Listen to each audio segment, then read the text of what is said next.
Hi friends அஸ்ஸலாமு அலைக்கும். இன்னைக்கு நம்ம சேனல்ல முட்டை சாதம் எப்படி செய்யுதுன்னு பார்க்கலாம். லஞ்ச் பாக்ஸ் ரொம்ப சூப்பரா இருக்கும். தேவையான பொருள் எல்லாமே எடுத்து வச்சிருக்கேன். பெரிய வெங்காயம் பொடியா கட் பண்ணது 2 வெங்காயம் எடுத்துருக்கேன். கூடவே வந்து பாத்தீங்கன்னா ஒரு பச்சை மிளகாய் பொடியா கட் பண்ணி அதையும் எடுத்துக்கலாம். மிளகு தூள் வந்து நம்ம காரத்துக்கு தேவையான அளவுக்கு நம்ம போட போறோம். 1/2 டீஸ்பூன் கம்மியா தான் எடுத்து வச்சிருக்கேன். உப்பு தேவையான அளவுக்கு ஒரு 1/4 டீஸ்பூன் அளவுக்கு மஞ்சள் தூள், 1/4 டீஸ்பூன் அளவுக்கு கரம் மசாலா 2 முட்டை எடுத்துருக்கேன். தாளிக்க தேவையான அளவுக்கு எண்ணெய் எடுத்துக்கலாம். இப்ப எப்படி செய்யுதுன்னு பார்க்கலாம்.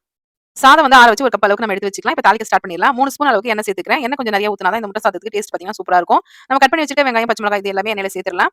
இது கூடவே நம்ம எடுத்து வச்சிருக்க மஞ்சள் தூள், கரம் மசாலா, உப்பு இது எல்லாமே சேர்த்துக்கலாம். இப்ப வெங்காயம் பாத்தீங்கன்னா நல்லா பொன்னிறமா வதங்கட்டும். இந்த மாதிரி முட்டை சாதத்துக்கு பாத்தீங்கன்னா வெங்காயம் நல்லா பொன்னிறமா வதங்குச்சு அப்படின்னா டேஸ்ட் பாத்தீங்கன்னா சூப்பரா இருக்கும். வெங்காயம் பாத்தீங்கன்னா நல்லா பொன்னிறமா வதங்கிருச்சு. இந்த டைம்ல நம்ம வந்து முட்டை சேர்த்துக்கலாம். நான் வந்து எனக்கு 2 முட்டை சேர்த்திருக்கேன். 2 பேருக்கு வந்து சாப்பாடு கட்டுற மாதிரி இருக்கும். சின்ன பசங்க இருந்தா 2 லஞ்ச் கப் வந்து நம்ம சாப்பாடு கட்டலாம். அரிசி வந்து 100 கிராம் அளவுக்கு நான் செஞ்சிருந்தேன்.